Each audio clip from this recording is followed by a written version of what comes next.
And last minute, just to quantify that, I think I was emailing Mr. Grimes, Mr. Secretary, at 1:30 a.m. last night. As a county commissioner in Lehigh County, we're a home rule charter county, and so we're part-time. There's 9 of us part-time county commissioners, so I do have a quote-unquote regular job, which happens to sort of peak seasonally in the summertime. So I really did, however, want to get down here because this is important to me. And as Mr. Grimes alluded to, I have 12 years of public service up in the Lehigh Valley. 8 years I was a Lower Macungie Township Commissioner, serving 4 years as board president. Lower Macungie Township is the second largest municipality in Lehigh County, 32,000 people, a board of commissioners of five commissioners. And then I had a term limit pledge there, and so I honored that. So after my 2 terms, I ran for Lehigh County Commissioner, still then as a Republican, and I was able to win that position. I've been serving out my first term, and I won re-election recently for a second term. But I guess just sort of riffing here on these remarks, college, so evolution. Growing up, teenager, sort of figuring out my political identity, going through college, I was actually highly involved in the Democrat Party, to the point where I was the statewide development chair. Through time there, I really did feel like, you know, that party left me. I don't know what I exactly attribute that through. I became a small business owner pretty young, and just some of the values of the party at that time were sort of leaving me, I felt like.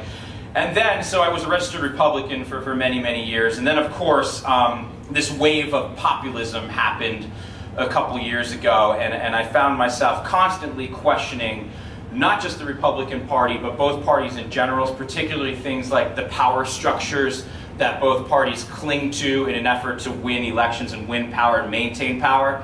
And that was kind of the breaking point for me. As I announced, you know, my Declaration of Independence, so to speak, you know, the question always came up, you know, was there a single point? And there really wasn't. You know, my answer always to that was it was a slow burn over time. But a lot of it was the erosion of democratic norms, which is that is the major, you know, attraction to the Forward Party for me. So again, I am super excited to be here today and take part of it for as long as I could get away from the real job today. I don't know if there's anything else you necessarily wanted me to address. I'm a pinch hitter here today, so. Well, there may be time for questions. Yeah, if any folks have any questions. Yes, ma'am, go ahead. At what point after your re-election did you switch? Did you make that public to your? Yeah, it was kind of a tight time frame. So I was, and this was something I was questioned about after I did it, and I think that was a very fair question. I was unopposed in my run for re-election for county commissioner. So naturally the media was asking the question, do you feel like you were sort of misrepresenting yourself by running as a Republican, kind of knowing you were questioning it at the time? I didn't, because I was unopposed. And I knew that, you know, in the primary process way back in last February. The part B of that is sort of, there was literally no political advantage to changing my registration for an independent. So moving forward from here, if I were to run for another term at the county, which I wouldn't, because again, I am a term limits guy, and this would be my second term, but I have practically no ambition to go up or anything. So, but if I were to, hypothetically, changing my party registration to independent would be utterly foolish because of those structural things in there that the two parties sort of work together for to keep independence off the ballot, starting with, and most importantly, right out the gates, the requirements for signatures that an independent has to face versus a member of either two parties. So this really was sort of a conviction thing for me more than any kind of strategy, because again, you know, strategically, if I were to ever run for anything else, this would have been an absolutely crazy decision. So it was just something I felt like I needed to do. A lot of it for me is I do have a platform. You know, Lehigh County is a big county. We're in the news a lot going on. And I feel like I could use this, rather than any kind of political calculus, I could use my remaining 4 years on the board to model a lot of the things that Forward talks about. You know, the talking to each other civilly, the sort of breaking down the party barrier. So that is my focus for the next 4 years. kind of meandering, I'm sorry, so I hope that did answer, eventually get to your question. Yeah. Anything else, folks? Yes, ma'am.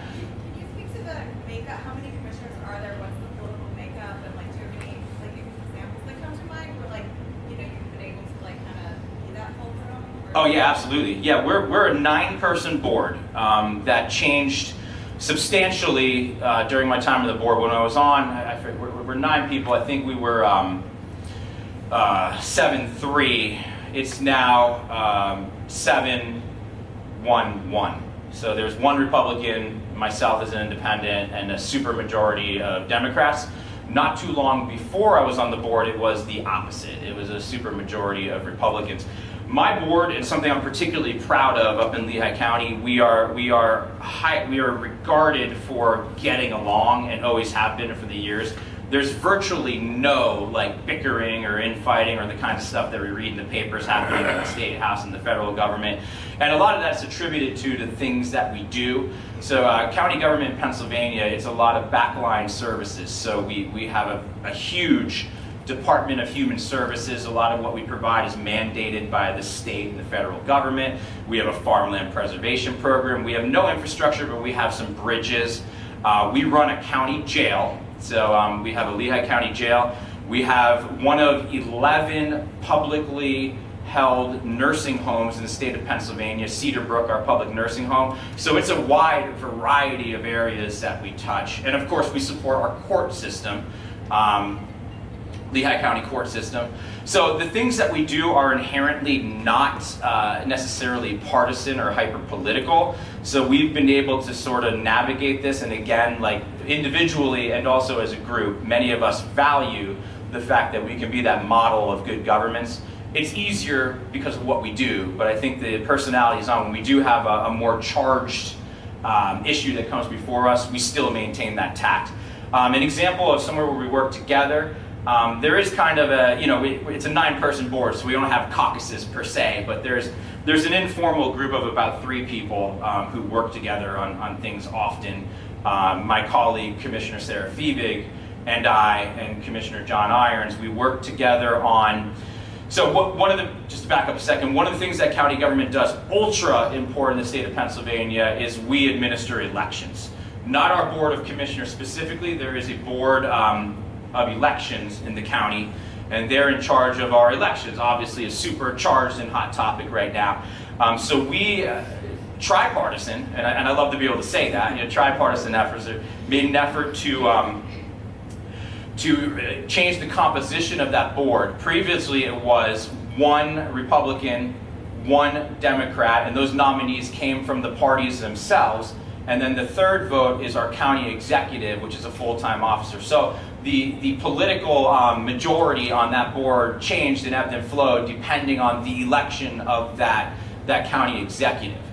And so we are changing the composition of our board. Number 1, from 3 to 5, it's going to be 2 Republicans, 2 Democrats, and then 1 registered independent, which is the first in the state to do this, and I think it's a huge deal because then it's naturally going to take away that inherent political bias. And I don't, not to use the word bias, but even if it's just the optics of, because our board has been functioning pretty high, and we've had some really great county executives up there. So, and importantly, I got to give some credit to our county executive up there. He was completely in favor of this. So in this political world, you know, to have someone endorse something that literally took power away from him, that's a big deal. And so he did that. So that would be my number 1 most recent example of how up in Lehigh County, you know, we're looking at things in a tripartisan manner, and we're able to successfully do this. As an asterisk, we passed the ordinance to put this to the voters. Inevitably, because of our home rule charter, this is going to be voted on in November. So, great question.